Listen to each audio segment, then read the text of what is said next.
ನಮಸ್ಕಾರ ಆತ್ಮೀಯರೇ, ನಾನು ಹುಲಿಗೆಪ್ಪ. ಎಮ್.ಎ.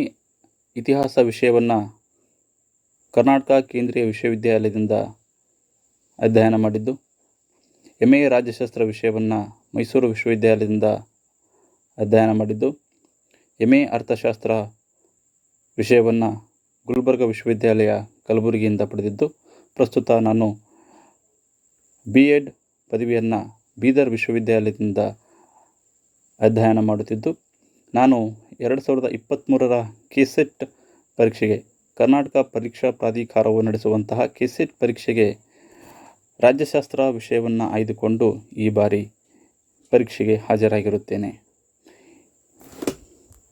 ಇಲ್ಲಿ ಈ ಒಂದು ವಿಡಿಯೋದಲ್ಲಿ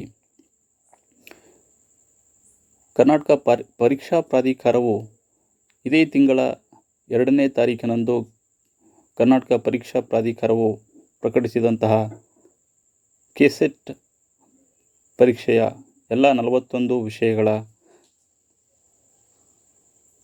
ಪರೀಕ್ಷೆಗೆ ಹಾಜರಾದಂಥ ಅಭ್ಯರ್ಥಿಗಳ ತಾತ್ಕಾಲಿಕ ಅಂಕಪಟ್ಟಿಯನ್ನು ಬಿಡುಗಡೆ ಮಾಡಿದ್ದು, ಈ ಅಂಕಪಟ್ಟಿಯನ್ನು ಆಧರಿಸಿ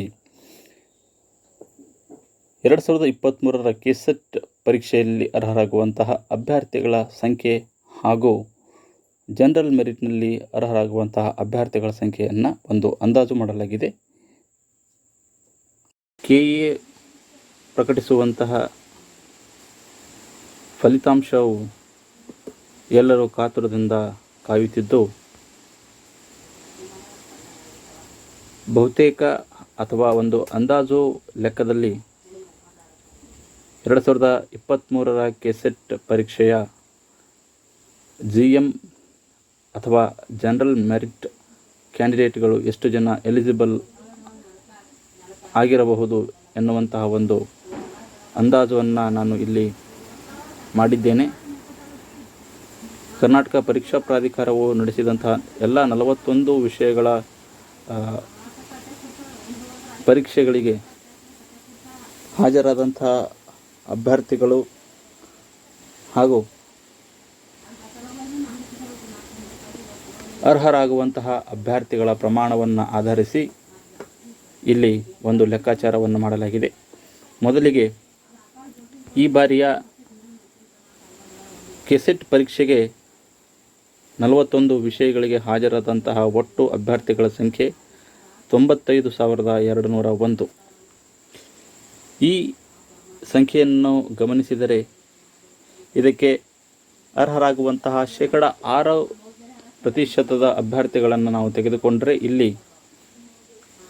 5,712 ಅಭ್ಯರ್ಥಿಗಳು ಅರ್ಹರಾಗುವಂತಹ ಒಂದು ಸಂಖ್ಯೆ ಇದೆ. ಈ ಸಂಖ್ಯೆಗೆ ಕರ್ನಾಟಕ ಸರ್ಕಾರದ ಮೀಸಲಾತಿ ಪ್ರಮಾಣವನ್ನು ತೆಗೆದುಕೊಂಡರೆ ಸಾಮಾನ್ಯ ಮೀಸಲಾತಿ ಅಂದರೆ ಜನರಲ್ ಮೆರಿಟ್ಗೆ ಇರುವಂತಹ ಮೀಸಲಾತಿ ಪ್ರಮಾಣ 44% ತೆಗೆದುಕೊಂಡರೆ 2,513 ಅಭ್ಯರ್ಥಿಗಳು ಜನರಲ್ ಮೆರಿಟ್ನಲ್ಲಿ ಅರ್ಹರಾಗುತ್ತಾರೆ. ಅಂದರೆ 95,211 ಅಭ್ಯರ್ಥಿಗಳು ಏನಿದ್ದಾರೋ ಇದರಲ್ಲಿ 2,513 ಅಭ್ಯರ್ಥಿಗಳು ಜನರಲ್ ಮೆರಿಟ್ನಲ್ಲಿ ಕೆಸೆಟ್ ಪರೀಕ್ಷೆಯನ್ನು ಉತ್ತೀರ್ಣರಾಗುತ್ತಾರೆ ಅಂತ ಅರ್ಥ. ಮುಂದುವರಿದು ಈ 95,201ರಲ್ಲಿ ಈ 95,201 ಅಭ್ಯರ್ಥಿಗಳಲ್ಲಿ ಜನರಲ್ ಮೆರಿಟ್ ತೆಗೆಯೋದು ಹೇಗೆ ಅಂದರೆ, ಈ ಕರ್ನಾಟಕ ಪರೀಕ್ಷಾ ಪ್ರಾಧಿಕಾರವು ತನ್ನ ಅಧಿಸೂಚನೆಯಲ್ಲಿ ತಿಳಿಸಿರುವಂತೆಯೇ, ಕೆಸೆಟ್ ಪರೀಕ್ಷೆಯ ಅಧಿಸೂಚನೆಯಲ್ಲಿ ತಿಳಿಸಿರುವಂತೆಯೇ 40% ಅಂಕಗಳನ್ನು ಪತ್ರಿಕೆ 1 ಮತ್ತು ಪತ್ರಿಕೆ 2ರಲ್ಲಿ ಪಡೆದಂಥ ಅಭ್ಯರ್ಥಿಗಳನ್ನು ಜನರಲ್ ಮೆರಿಟ್ಗೆ ಅರ್ಹರು ಎನ್ನುವಂಥ ಒಂದು ಸೂಚನೆಯನ್ನು ಅಧಿಸೂಚನೆಯಲ್ಲಿ ನೀಡಲಾಗಿದೆ. ಈ ಒಂದು ಪ್ರಮಾಣವನ್ನು ತೆಗೆದುಕೊಂಡರೆ 95,201 ಅಭ್ಯರ್ಥಿಗಳಿಗೆ 40% ಅಂದರೆ 300 ಅಂಕಗಳಿಗೆ 120 ಅಂಕಗಳನ್ನು ಯಾರು ಪಡೆದಿರ್ತಾರೋ ಅಂತಹ ಅಭ್ಯರ್ಥಿಗಳು ಜನರಲ್ ಮೆರಿಟ್ಗೆ ಅರ್ಹರಾಗುತ್ತಾರೆ ಎನ್ನುವಂಥ ಒಂದು ಸೂಚನೆ ಇದೆ. ಈ ಸಂಖ್ಯೆಗೆ ಅಂದರೆ 95,201 ಅಭ್ಯರ್ಥಿಗಳಿಗೆ 40% ಅಭ್ಯರ್ಥಿಗಳನ್ನು ಪರಿಗಣನೆಗೆ ತೆಗೆದುಕೊಳ್ಳಲಾದರೆ 44,380 ಅಭ್ಯರ್ಥಿಗಳು 40% ಅಂಕಗಳನ್ನು ಪಡೆದಿರುತ್ತಾರೆ ಎಂದರ್ಥ. ಇನ್ನು ಈ ಕರ್ನಾಟಕ ಪರೀಕ್ಷಾ ಪ್ರಾಧಿಕಾರವು ತನ್ನ ಅಧಿಸೂಚನೆಯಲ್ಲಿ ತಿಳಿಸಿರುವಂತೆಯೇ ಜನರಲ್ ಮೆರಿಟ್ಗೆ ಅರ್ಹರಾಗುವಂಥ ಅಭ್ಯರ್ಥಿಗಳ ಸಂಖ್ಯೆಯನ್ನು ಒಂದು ಸೂತ್ರದಲ್ಲಿ ನೀಡಿದ್ದಾರೆ. ಅದೇನೆಂದರೆ, ಯಾವುದೇ ಒಂದು ನಿರ್ದಿಷ್ಟ ವಿಷಯಕ್ಕೆ ಸಂಬಂಧಪಟ್ಟ ಹಾಗೆ ಜನರಲ್ ಮೆರಿಟ್ನ ಅಭ್ಯರ್ಥಿಗಳನ್ನು ಒಂದು ಮೀಸಲಾತಿಯನ್ನು ತೆಗೆಯಬೇಕಾದರೆ ನಿರ್ದಿಷ್ಟ ಒಂದು ವಿಷಯದಲ್ಲಿ 40% ಅಂಕಗಳನ್ನು ಪಡೆದಿರತಕ್ಕಂಥ ಒಟ್ಟು ಅಭ್ಯರ್ಥಿಗಳಿಗೆ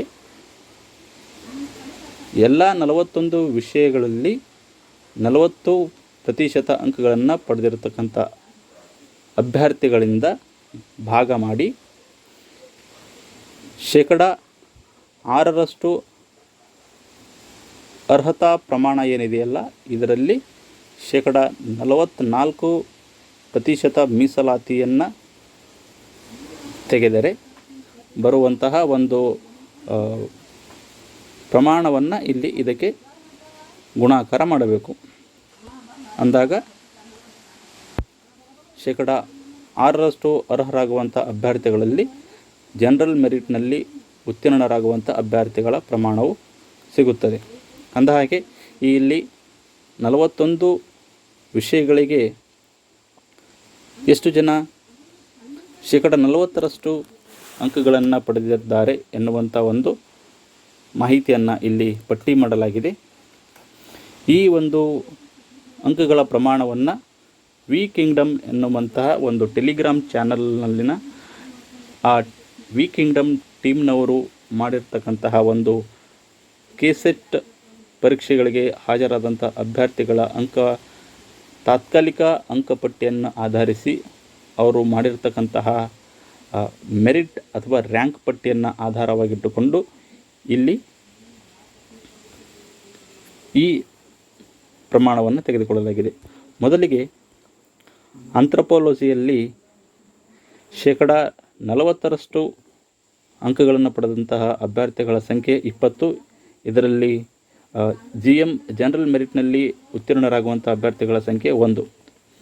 ಎರಡನೇದಾಗಿ ಆರ್ಕಿಯಾಲಜಿ ವಿಷಯದಲ್ಲಿ 40% ಅಂಕಗಳನ್ನು ಪಡೆದಿರತಕ್ಕಂಥ ಅಭ್ಯರ್ಥಿಗಳ ಸಂಖ್ಯೆ 48. ಇಲ್ಲಿ ಜನರಲ್ ಮೆರಿಟ್ನಲ್ಲಿ ಪಾಸಾಗುವಂತಹ ಅಭ್ಯರ್ಥಿಗಳ ಸಂಖ್ಯೆ 3. ಮೂರನೇದಾಗಿ ಕೆಮಿಕಲ್ ಸೈನ್ಸ್ನಲ್ಲಿ 40% ಅಂಕಗಳನ್ನು ಪಡೆದಿರತಕ್ಕಂತಹ ಅಭ್ಯರ್ಥಿಗಳ ಸಂಖ್ಯೆ 2364. ಇದರಲ್ಲಿ ಜನರಲ್ ಮೆರಿಟ್ನಲ್ಲಿ ಪಾಸಾಗುವಂತಹ ಅಭ್ಯರ್ಥಿಗಳ ಸಂಖ್ಯೆ 133.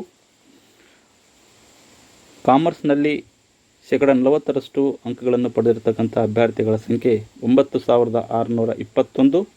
ಇದರಲ್ಲಿ ಜನರಲ್ ಮೆರಿಟ್ನಲ್ಲಿ ಉತ್ತೀರ್ಣರಾಗುವಂತಹ ಅಭ್ಯರ್ಥಿಗಳ ಸಂಖ್ಯೆ 545. ಕಂಪ್ಯೂಟರ್ ಸೈನ್ಸ್ನಲ್ಲಿ 40% ಅಂಕಗಳನ್ನು ಪಡೆದಿರತಕ್ಕಂಥ ಅಭ್ಯರ್ಥಿಗಳ ಸಂಖ್ಯೆ 1427. ಇದರಲ್ಲಿ ಜನರಲ್ ಮೆರಿಟ್ನಲ್ಲಿ ಉತ್ತೀರ್ಣರಾಗುವಂಥ ಅಭ್ಯರ್ಥಿಗಳ ಸಂಖ್ಯೆ 80. ಕ್ರಿಮಿನಾಲಜಿನಲ್ಲಿ 40% ಅಂಕಗಳನ್ನು ಪಡೆದಿರತಕ್ಕಂಥ ಅಭ್ಯರ್ಥಿಗಳ ಸಂಖ್ಯೆ 79.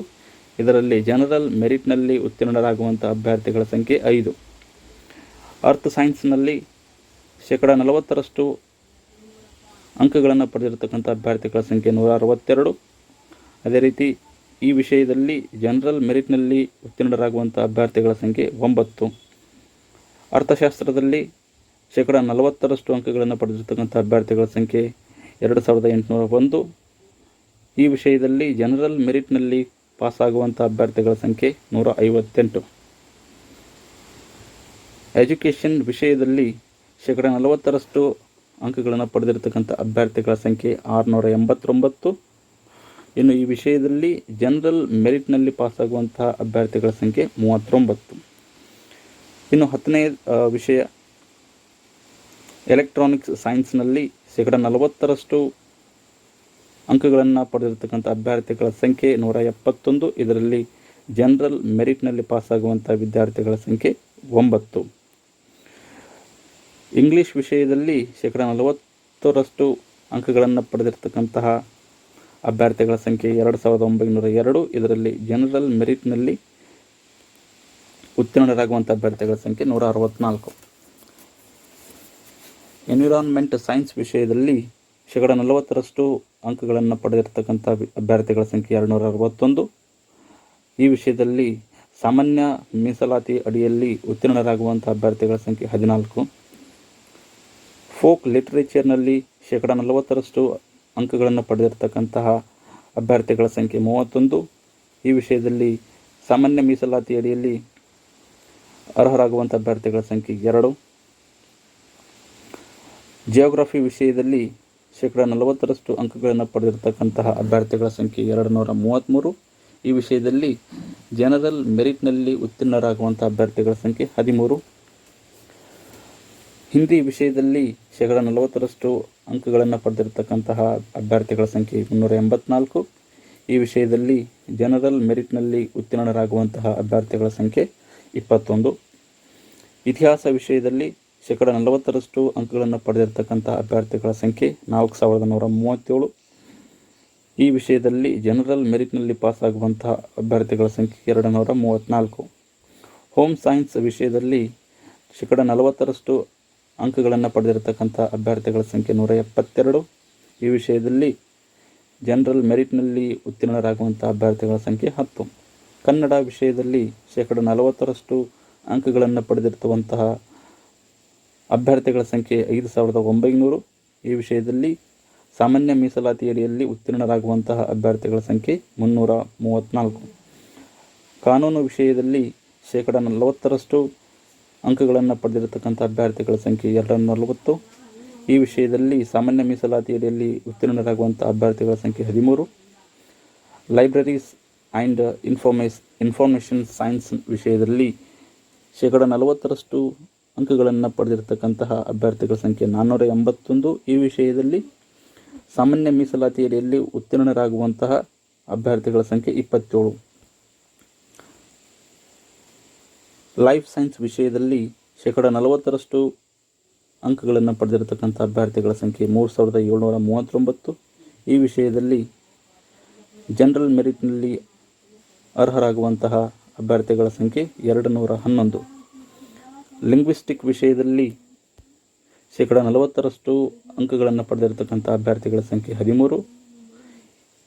ಇಲ್ಲಿ ಜನರಲ್ ಮೆರಿಟ್ನಲ್ಲಿ ಕನಿಷ್ಠ ಇಲ್ಲ ಅಂದರೂ ಒಬ್ಬ ಅಭ್ಯರ್ಥಿ ಆದರೂ ಉತ್ತೀರ್ಣರಾಗುತ್ತಾರೆ. ಮ್ಯಾನೇಜ್ಮೆಂಟ್ ವಿಷಯದಲ್ಲಿ 40% ಅಂಕಗಳನ್ನು ಪಡೆದಿರತಕ್ಕಂಥ ಅಭ್ಯರ್ಥಿಗಳ ಸಂಖ್ಯೆ 1054. ಈ ವಿಷಯದಲ್ಲಿ ಸಾಮಾನ್ಯ ಮೀಸಲಾತಿ ಅಡಿಯಲ್ಲಿ ಅರ್ಹರಾಗುವಂಥ ಅಭ್ಯರ್ಥಿಗಳ ಸಂಖ್ಯೆ 60.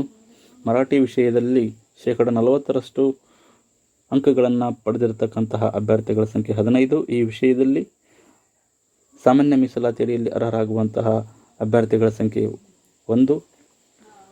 ಮಾಸ್ ಕಮ್ಯುನಿಕೇಷನ್ ಆ್ಯಂಡ್ ಜರ್ನಲಿಸಮ್ ವಿಷಯದಲ್ಲಿ 40% ಅಂಕಗಳನ್ನು ಪಡೆದಿರತಕ್ಕಂಥ ಅಭ್ಯರ್ಥಿಗಳ ಸಂಖ್ಯೆ 211. ಈ ವಿಷಯದಲ್ಲಿ ಸಾಮಾನ್ಯ ಮೀಸಲಾತಿ ಅಡಿಯಲ್ಲಿ ಅರ್ಹರಾಗುವಂಥ ಅಭ್ಯರ್ಥಿಗಳ ಸಂಖ್ಯೆ 12. ಗಣಿತ ವಿಷಯದಲ್ಲಿ 40% ಅಂಕಗಳನ್ನು ಪಡೆದಿರತಕ್ಕಂಥ ಅಭ್ಯರ್ಥಿಗಳ ಸಂಖ್ಯೆ 1553. ಈ ವಿಷಯದಲ್ಲಿ ಜನರಲ್ ಮೆರಿಟ್ನಲ್ಲಿ ಅರ್ಹರಾಗುವಂಥ ಅಭ್ಯರ್ಥಿಗಳ ಸಂಖ್ಯೆ 88. ಮ್ಯೂಸಿಕ್ ವಿಷಯದಲ್ಲಿ 40% ಅಂಕಗಳನ್ನು ಪಡೆದಿರತಕ್ಕಂಥ ಅಭ್ಯರ್ಥಿಗಳ ಸಂಖ್ಯೆ 36. ಈ ವಿಷಯದಲ್ಲಿ ಜನರಲ್ ಮೆರಿಟ್ನಲ್ಲಿ ಪಾಸಾಗುವಂತಹ ವಿದ್ಯಾರ್ಥಿಗಳ ಸಂಖ್ಯೆ 2. ಪರ್ಫಾರ್ಮೆನ್ಸ್ ಆರ್ಟ್ಸ್ ವಿಷಯದಲ್ಲಿ 40% ಅಂಕಗಳನ್ನು ಪಡೆದಿರತಕ್ಕಂಥ ಅಭ್ಯರ್ಥಿಗಳ ಸಂಖ್ಯೆ 40. ಈ ವಿಷಯದಲ್ಲಿ ಸಾಮಾನ್ಯ ಮೀಸಲಾತಿ ಅಡಿಯಲ್ಲಿ ಅರ್ಹರಾಗುವಂಥ ಅಭ್ಯರ್ಥಿಗಳ ಸಂಖ್ಯೆ 2. ರಾಜ್ಯಶಾಸ್ತ್ರ ವಿಷಯದಲ್ಲಿ 40% ಅಂಕಗಳನ್ನು ಪಡೆದಿರತಕ್ಕಂಥ ಅಭ್ಯರ್ಥಿಗಳ ಸಂಖ್ಯೆ 1759.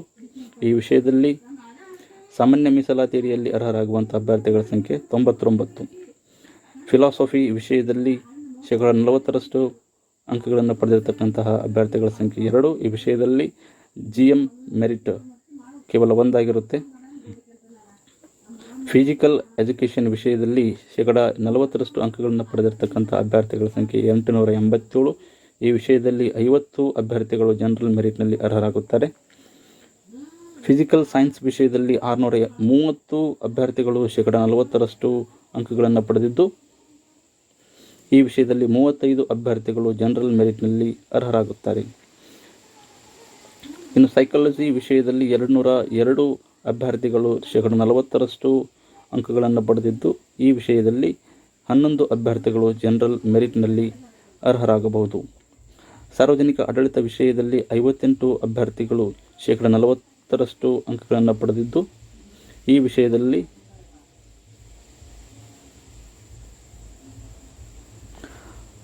3 ಅಭ್ಯರ್ಥಿಗಳು ಜನರಲ್ ಮೆರಿಟ್ನಲ್ಲಿ ಅರ್ಹರಾಗುತ್ತಾರೆ. ಸಂಸ್ಕೃತ ವಿಷಯದಲ್ಲಿ 55 ಅಭ್ಯರ್ಥಿಗಳು 40% ಅಂಕಗಳನ್ನು ಪಡೆದಿದ್ದು, ಈ ವಿಷಯದಲ್ಲಿ 3 ಅಭ್ಯರ್ಥಿಗಳು ಜನರಲ್ ಮೆರಿಟ್ನಲ್ಲಿ ಅರ್ಹರಾಗುತ್ತಾರೆ.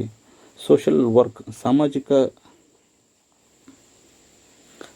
ಅಧ್ಯಯನ ಅಥವಾ ಸೋಷಿಯಲ್ ವರ್ಕ್ ಸಾಮಾಜಿಕ ಸೇವೆ, ಈ ವಿಷಯದಲ್ಲಿ 475 ಅಭ್ಯರ್ಥಿಗಳು 40% ಅಂಕಗಳನ್ನು ಪಡೆದಿದ್ದು, 26 ಅಭ್ಯರ್ಥಿಗಳು ಜನರಲ್ ಮೆರಿಟ್ನಲ್ಲಿ ಅರ್ಹರಾಗಬಹುದು. ಸಮಾಜಶಾಸ್ತ್ರದಲ್ಲಿ 1252 ಅಭ್ಯರ್ಥಿಗಳು 40% ಅಂಕಗಳನ್ನು ಪಡೆದಿದ್ದು, 70 ಅಭ್ಯರ್ಥಿಗಳು ಸಾಮಾನ್ಯ ಮೀಸಲಾತಿಯಲ್ಲಿ ಅರ್ಹರಾಗಬಹುದು. ಪ್ರವಾಸೋದ್ಯಮ, ಈ ವಿಷಯದಲ್ಲಿ 26 ಅಭ್ಯರ್ಥಿಗಳು 40% ಅಂಕಗಳನ್ನು ಪಡೆದಿದ್ದು, ಈ ವಿಷಯದಲ್ಲಿ ಒಬ್ಬ ಅಭ್ಯರ್ಥಿಯು ಸಾಮಾನ್ಯ ಮೀಸಲಾತಿಯಲ್ಲಿ ಅರ್ಹರಾಗಬಹುದು. ಉರ್ದು ವಿಷಯದಲ್ಲಿ 106 ಅಭ್ಯರ್ಥಿಗಳು 40% ಅಂಕಗಳನ್ನು ಪಡೆದಿದ್ದು, ಈ ವಿಷಯದಲ್ಲಿ 6 ಅಭ್ಯರ್ಥಿಗಳು ಜನರಲ್ ಮೆರಿಟ್ನಲ್ಲಿ ಅರ್ಹರಾಗಬಹುದು. ವಿಜುವಲ್ ಆರ್ಟ್ಸ್ ವಿಷಯದಲ್ಲಿ 49 ಅಭ್ಯರ್ಥಿಗಳು 40% ಅಂಕಗಳನ್ನು ಪಡೆದಿದ್ದು, ಈ ವಿಷಯದಲ್ಲಿ 2 ಅಭ್ಯರ್ಥಿಗಳು ಜನರಲ್ ಮೆರಿಟ್ನಲ್ಲಿ ಅರ್ಹರಾಗಬಹುದು. ವುಮೆನ್ಸ್ ಸ್ಟಡೀಸ್ ವಿಷಯದಲ್ಲಿ 95 ಅಭ್ಯರ್ಥಿಗಳು 40% ಅಂಕಗಳನ್ನು ಪಡೆದಿದ್ದು, ಈ ವಿಷಯದಲ್ಲಿ 5 ಅಭ್ಯರ್ಥಿಗಳು ಸಾಮಾನ್ಯ ಮೀಸಲಾತಿಯಲ್ಲಿ ಅರ್ಹರಾಗುತ್ತಾರೆ. ಇನ್ನು ಈ ಮೀಸಲಾತಿಯನ್ನು ಅಥವಾ ಈ ಜನರಲ್ ಮೆರಿಟನ್ನು ಹೇಗೆ ಈ ಸಂಖ್ಯೆಯನ್ನು ಹೇಗೆ ಲೆಕ್ಕಾಚಾರ ಮಾಡಲಾಗಿದೆ ಎನ್ನುವುದನ್ನು ಒಂದು ವಿಷಯವನ್ನು ಉದಾಹರಣೆಯಾಗಿ ತೆಗೆದುಕೊಂಡು ಇಲ್ಲಿ ನಾವು ನೋಡೋಣ. ಈ ಬಾರಿಯ 2023 ಒಂದು ವರ್ಷದಲ್ಲಿ ಕರ್ನಾಟಕ ಪರೀಕ್ಷಾ ಪ್ರಾಧಿಕಾರವು ನಡೆಸಿದಂತಹ ಕೆಸೆಟ್ ಪರೀಕ್ಷೆಯಲ್ಲಿ ರಾಜ್ಯಶಾಸ್ತ್ರ ವಿಷಯದಲ್ಲಿ ಒಟ್ಟು ಈ ರಾಜ್ಯಶಾಸ್ತ್ರ ವಿಷಯಕ್ಕೆ ಪರೀಕ್ಷೆಯನ್ನು ಎದುರಿಸಿದಂಥ ಅಭ್ಯರ್ಥಿಗಳ ಸಂಖ್ಯೆ 6280. 6280 ಅಭ್ಯರ್ಥಿಗಳಲ್ಲಿ 40% ಅಂದರೆ ಪತ್ರಿಕೆ 1 ಹಾಗೂ ಪತ್ರಿಕೆ 2ರಲ್ಲಿ 40% ಅಂಕಗಳನ್ನು ಪಡೆದಿರತಕ್ಕಂಥ ಅಭ್ಯರ್ಥಿಗಳನ್ನು ಜನರಲ್ ಮೆರಿಟ್ಗೆ ಕನ್ಸಿಡರ್ ಮಾಡಲಾಗುತ್ತದೆ. ಈ ಜನರಲ್ ಮೆರಿಟ್ನಲ್ಲಿ ಅಂದರೆ 1759 ಅಭ್ಯರ್ಥಿಗಳನ್ನು ಜನರಲ್ ಮೆರಿಟ್ಗೆ ಕನ್ಸಿಡರ್ ಮಾಡಲಾಗುತ್ತದೆ. ಈ ಅಭ್ಯರ್ಥಿಗಳಿಗೆ 41 ವಿಷಯಗಳು ಅಂದರೆ ಎಲ್ಲ ವಿಷಯಗಳಿಗೆ 41 ವಿಷಯಗಳಲ್ಲಿ ಪತ್ರಿಕೆ 1 ಪತ್ರಿಕೆ 2ರಲ್ಲಿಯೂ ಸಹ 40% ಅಂಕಗಳನ್ನು ಪಡೆದಿರತಕ್ಕಂಥ ಅಭ್ಯರ್ಥಿಗಳು ಎಂದರೆ 44,380. ಈ ಸಂಖ್ಯೆಯಿಂದ 1759ಕ್ಕೆ ಭಾಗ ಮಾಡಿ ಒಟ್ಟು ಅರ್ಹರಾಗಿರತಕ್ಕಂಥ ಅಂದರೆ ಈ ಎಲ್ಲ ಅಭ್ಯರ್ಥಿಗಳನ್ನು ಒಳಗೊಂಡು 95,201 ಅಭ್ಯರ್ಥಿಗಳು ಎಲ್ಲ ವಿಷಯಗಳಿಗೆ ಪರೀಕ್ಷೆಗೆ ಹಾಜರಾದಂಥ ಅಭ್ಯರ್ಥಿಗಳಲ್ಲಿ 6% ಅಭ್ಯರ್ಥಿಗಳನ್ನು ತೆಗೆದರೆ ಅಲ್ಲಿ 5,712 ಅಭ್ಯರ್ಥಿಗಳು 6% ಅರ್ಹತೆಯನ್ನು ಪಡೆಯುತ್ತಾರೆ. ಈ ಒಂದು ಪ್ರಮಾಣದಲ್ಲಿ ಅಂದರೆ 5,712ರಲ್ಲಿ ಜನರಲ್ ಮೆರಿಟ್ ಅಂದರೆ ಕರ್ನಾಟಕ ಸರ್ಕಾರವು ನಿಗದಿಪಡಿಸಿರತಕ್ಕಂತಹ ಮೀಸಲಾತಿಯಡಿಯಲ್ಲಿ 44% ಸಾಮಾನ್ಯ ಮೀಸಲಾತಿಯಲ್ಲಿ ಬರುತ್ತದೆ, ಸಾಮಾನ್ಯ ವರ್ಗದಲ್ಲಿ ಬರುತ್ತದೆ, ಜನರಲ್ ಮೆರಿಟ್ನಲ್ಲಿ ಬರುತ್ತದೆ. ಅಂದರೆ 5,712ನ್ನು 44% ಭಾಗಿಲೆ ಮಾಡಿದರೆ ಅಂದರೆ 44% ಅಂದರೆ 2,513 ಎಂದಾಗುತ್ತದೆ. ಇದನ್ನು ಅಂದರೆ ಈ ಒಂದು ರಾಜ್ಯಶಾಸ್ತ್ರ ವಿಷಯದಲ್ಲಿ 40% ಅಂಕಗಳನ್ನು ಪಡೆದಿರ್ತಕ್ಕಂಥ ಅಭ್ಯರ್ಥಿಗಳ ಸಂಖ್ಯೆ 1759ಕ್ಕೆ ಎಲ್ಲ 41 ವಿಷಯಗಳ 40% ಅಂಕಗಳನ್ನು ಪಡೆದಿರ್ತಕ್ಕಂಥ ಅಭ್ಯರ್ಥಿಗಳ ಸಂಖ್ಯೆಯಿಂದ ಭಾಗಿಲೆ ಮಾಡಿ ಒಟ್ಟು 6% ಅರ್ಹತಾ ಪ್ರಮಾಣದಲ್ಲಿರ್ತಕ್ಕಂಥ ಸಂಖ್ಯೆಗೆ ಅದರಲ್ಲಿ 44% ಸಾಮಾನ್ಯ ವರ್ಗದ ಮೀಸಲಾತಿಯಿಂದ ಅಂದರೆ 2513ರಿಂದ ಗುಣಾಕಾರ ಮಾಡಿದರೆ 99 ಬರುತ್ತದೆ. ಅಂದರೆ ರಾಜ್ಯಶಾಸ್ತ್ರ ವಿಷಯದಲ್ಲಿ ಜನರಲ್ ಮೆರಿಟ್ಗೆ ಇರುವಂತಹ ಸ್ಲಾಟ್ಸ್ಗಳು ಅಂದರೆ 99 ಅಥವಾ 100. ಅಂದರೆ ರಾಜ್ಯಶಾಸ್ತ್ರ ವಿಷಯದಲ್ಲಿ 99ರಿಂದ 100 ಅಭ್ಯರ್ಥಿಗಳು ಜನರಲ್ ಮೆರಿಟ್ನಲ್ಲಿ ಅಂದರೆ ಸಾಮಾನ್ಯ ವರ್ಗದ ಅಡಿಯಲ್ಲಿ ಉತ್ತೀರ್ಣರಾಗುತ್ತಾರೆ ಎಂದು ಈ ಒಂದು ಅಂಕಿಅಂಶಗಳು ತಿಳಿಸುತ್ತವೆ. ಈ ಮಾಹಿತಿಯು ವಿ ಕಿಂಗ್ಡಮ್ ಟೆಲಿಗ್ರಾಮ್ ಚಾನಲ್ನವರು ಅಂದರೆ ಅವರ ಒಂದು ಟೀಮ್ ಮಾಡಿರ್ತಕ್ಕಂತಹ ಮೆರಿಟ್ ಅಂದರೆ ಎಲ್ಲ 41 ವಿಷಯಗಳ ರ್ಯಾಂಕ್ ಪಟ್ಟಿಯ ಆಧಾರದ ಮೇಲೆ ಮಾಡಲಾಗಿದೆ. ಆ ರ್ಯಾಂಕ್ ಪಟ್ಟಿಯನ್ನು ವೀಕ್ಷಿಸಲು ಈ ವಿಡಿಯೋನ ಡಿಸ್ಕ್ರಿಪ್ಷನ್ನಲ್ಲಿ ಆ ಎಲ್ಲ ವಿಷಯಗಳ ರ್ಯಾಂಕ್ ಪಟ್ಟಿಗಳ ಒಂದು ಲಿಂಕ್ ನೀಡಲಾಗುತ್ತದೆ. ಅಲ್ಲಿ ಇರುವಂತಹ ರ್ಯಾಂಕನ್ನು ಆಧರಿಸಿ ಯಾವ ಒಂದು ವಿಷಯದಲ್ಲಿ ಜನರಲ್ ಮೆರಿಟ್ ಅಂದರೆ ಈ ಉದಾಹರಣೆಗೆ ಈ ರಾಜ್ಯಶಾಸ್ತ್ರ ವಿಷಯದಲ್ಲಿ 99 ಅಭ್ಯರ್ಥಿಗಳು ಜನರಲ್ ಮೆರಿಟ್ನಲ್ಲಿ ಉತ್ತೀರ್ಣರಾಗಿದ್ದಾರೆ ಎಂದು ತಿಳಿದರೆ ರಾಜ್ಯಶಾಸ್ತ್ರ ವಿಷಯದಲ್ಲಿರುವಂತಹ ರ್ಯಾಂಕ್ ಪಟ್ಟಿಯಲ್ಲಿ 99 ಅಥವಾ 100 ರ್ಯಾಂಕ್ನಲ್ಲಿರ್ತಕ್ಕಂಥ ಅಭ್ಯರ್ಥಿಗಳು ಎಲ್ಲರೂ ಜನರಲ್ ಮೆರಿಟ್ನಲ್ಲಿ ಬರುತ್ತಾರೆ ಎಂದರ್ಥ. ಇಲ್ಲಿ ಎಲ್ಲ ವರ್ಗದ ಅಭ್ಯರ್ಥಿಗಳು ಸೇರಿರುತ್ತಾರೆ. ಜನರಲ್ ಮೆರಿಟ್ನವರು ಇರಬಹುದು, SC ಇರ್ಬೋದು, STs ಇರ್ಬೋದು, ಥರ್ಡ್ B ಇರ್ಬೋದು, ಥರ್ಡ್ A ಇರ್ಬೋದು, ಕ್ಯಾಟಗರಿ 1 ಇರ್ಬೋದು, ಕ್ಯಾಟಗರಿ 2A ಇರ್ಬೋದು ಅಥವಾ ಕ್ಯಾಟಗರಿ 2B ಇರ್ಬೋದು. ಈ ಒಂದು 100ರವರೆಗೆ ಇರುವಂತಹ 100ನೇ ರ್ಯಾಂಕ್ವರೆಗೆ ಇರುವಂಥ ಅಭ್ಯರ್ಥಿಗಳು ಎಲ್ಲರೂ ಜನರಲ್ ಮೆರಿಟ್ನಲ್ಲೇ ಬರುತ್ತಾರೆ ಎನ್ನುವಂಥ ಒಂದು ಮಾಹಿತಿಯನ್ನು ತಮಗೆ ಅನುಕೂಲವಾಗಲಿ ಎಂದು ನೀಡಲಾಗಿದೆ. ಇದು ಕೇವಲ ಒಂದು ಅಂದಾಜು ಲೆಕ್ಕಾಚಾರ ಅಷ್ಟೇ. ಕರ್ನಾಟಕ ಪರೀಕ್ಷಾ ಪ್ರಾಧಿಕಾರವು ಅಧಿಕೃತವಾಗಿ ತನ್ನ ವೆಬ್ಸೈಟ್ನಲ್ಲಿ ಈ ಫಲಿತಾಂಶವನ್ನು ದಿನಾಂಕ ಮೇ 10 ಆದ ನಂತರ ಪ್ರಕಟಿಸಬಹುದು. ಏಕೆಂದರೆ ಈ ಒಂದು ತಾತ್ಕಾಲಿಕ ಅಂಕಪಟ್ಟಿಗೆ ಆಕ್ಷೇಪಣೆ ಸಲ್ಲಿಸಲು ಮೇ 10ನೇ ತಾರೀಕು ಕೊನೆಯ ದಿನವಾಗಿದೆ. ಅಲ್ಲಿಂದ ಈ ಒಂದು ತಾತ್ಕಾಲಿಕ ಅಂಕಪಟ್ಟಿಗೆ ಸಲ್ಲಿಸಲಾದಂತಹ ಆಕ್ಷೇಪಣೆಗಳನ್ನು ಪರಿಶೀಲನೆ ಮಾಡಿ ಫಲಿತಾಂಶ ಅಥವಾ ಕಟ್ ಆಫನ್ನು ಪ್ರಕಟಿಸಲು ಸುಮಾರು ಒಂದು ವಾರವಾದರೂ ಸಮಯ ತೆಗೆದುಕೊಳ್ಳಬಹುದು. ಹಾಗಾಗಿ ಈ ತಿಂಗಳ 20ನೇ ತಾರೀಕಿನ ಒಳಗಾಗಿ KCETನ ಫಲಿತಾಂಶ ನಿರೀಕ್ಷೆ ನಾವೆಲ್ಲರೂ ಮಾಡಬಹುದು. ಧನ್ಯವಾದಗಳು.